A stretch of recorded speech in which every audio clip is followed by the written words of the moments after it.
کنواری سے شادی کرتے.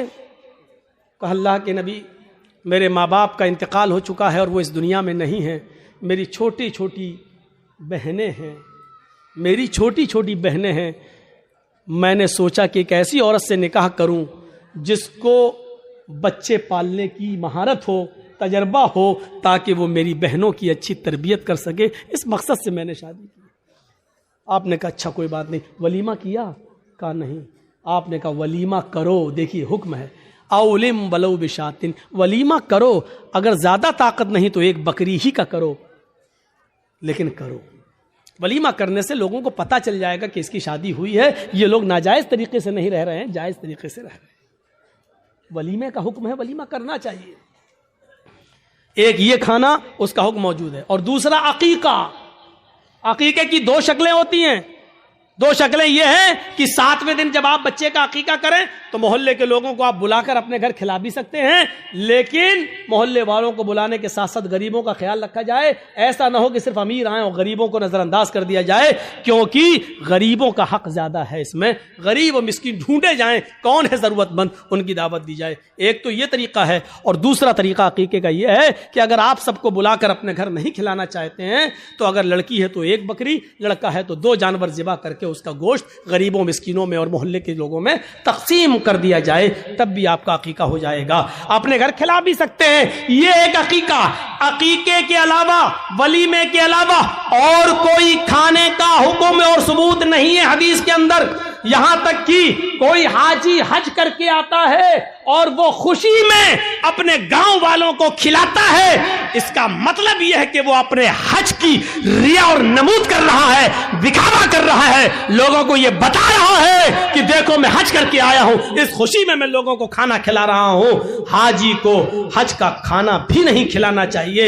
اگر ایسی عبادتوں پر کھانا کھلانا جائز ہوتا تو پھر نمازی کو نماز پڑھ کے آنے کے بعد بھی کھلانا جائز ہوتا. پھر عید کی نماز پڑھ کر بھی کسی کو دعوت دے تو اس کی دعوت بھی جائز ہوتی. میرے بھائیوں, کیونکہ یہ عبادت ہے اور پھر عبادت پر پھر ایک عام رسم بن جائے گی. پھر زکات دینے والا زکات دینے کی خوشی میں کھلائے گا, لو آج ہم نے 30 زکات دی. پھر رمضان کا روزہ رکھنے کے بعد 30 روزے پورے ہونے کے بعد پھر لوگ کی دعوت دو, میں نے 30 روزے رکھ لیے. لو, حج بھی ایک عبادت ہے. جب ان عبادتوں پر آپ کسی کو کھانا نہیں کھلاتے ہیں تو حج پر بھی آپ کسی کو کھانا نہیں کھلا سکتے. جب حج جیسی عبادت پر کھانا نہیں کھلا سکتے تو پھر ختنے کا کھانا کیسے جائز ہو سکتا ہے؟ میرے پیارے ساتھیوں, ختنے کا کھانا جائز نہیں ہے, نہ ختنے کی دعوت جائز ہے.